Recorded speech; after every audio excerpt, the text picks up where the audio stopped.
So I want to do another example with the inclined plane.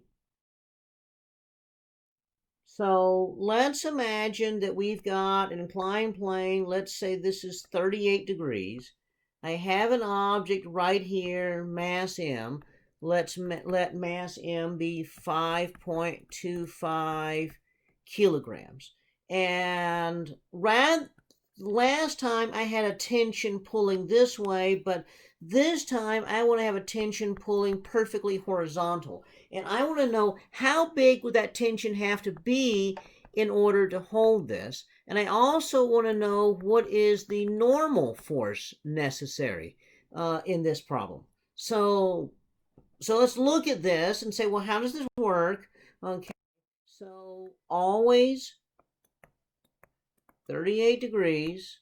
Okay, we got mg pulling down. We got the tension this way. We've got normal. Okay, so what we always want to do is free body diagram.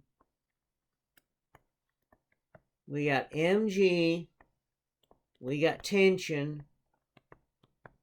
We got the normal. Now I'm going to put my x, y axis like this. X and y. Okay. Okay, this is also an example of equilibrium.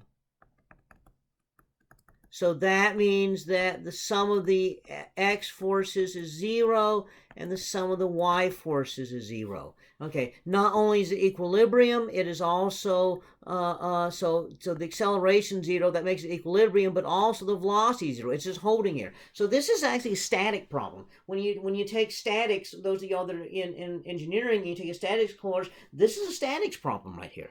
Okay, everything's just hanging here. And so we need to figure out what all the forces are. And so let's do the x forces first. So the force this way has to balance the force that way. Okay, so this is 38 degrees. Okay, the angle between down and horizontal is 90 degrees. So this angle over here is going to be 90 degrees minus 38 degrees. So that's 52 degrees. Okay, so this force has to balance that force.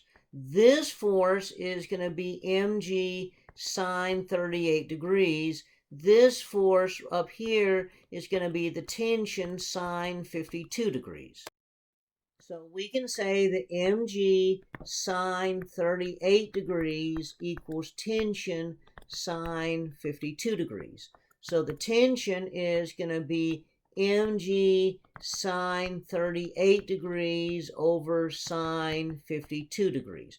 We know what m is. I said that m was 5.25 kilograms. We plug all this into the formula, and what we come up with is 40.2 newtons. So that's the tension that it takes to just hold this object there. Now again, you know, this turns out not to be quite as efficient as pulling straight upwards on it would be, but we are holding it, and we're actually holding it with less than the full weight of the object. 5.25 kilograms times 9.81 is way more than 40.2 newtons. So we still get a mechanical advantage here. But I also wanted to know, what is the normal force?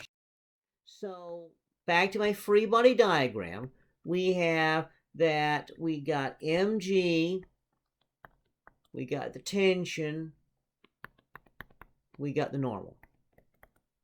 Okay, so this is 38 degrees, 52 degrees. Now, students are often tempted to say normal equals mg cosine theta, because that's the simple example. And so in that case, it would be mg cosine theta. That'd be 40.6 newtons. Turns out this is wrong. That is not the normal here. Okay, now why is that not the normal? Because equilibrium, the force in this direction has to balance the force that way. Well, there's two forces this way. There is a component here of the weight and a component of the tension. So this component of the weight is going to be mg cosine theta. Well, that's this up here, but there's also t cosine of 52 degrees. So we got mg cosine 38 degrees and t cosine 52 degrees. So the normal here, the normal is going to be the mg cosine 38 degrees. So mg cosine 38 degrees plus t cosine 52 degrees. We already have t from the previous bit there. So this comes out to be 65.3 newtons. So the final end here, 65.3 newtons. This is substantially more than you would have gotten if you had very naively just said mg cosine theta. Again, this is the common mistake that students make. Don't make that mistake. Actually do it the long way, and again, draw it out. Draw it out, label everything. Draw the free body diagram, label things. The more that you do that, yes, it takes more time, but the more that you do that, the least likely you are to be making mistakes. You don't want to make mistakes because mistakes obviously are not going to be helpful for you. So this will help you avoid mistakes.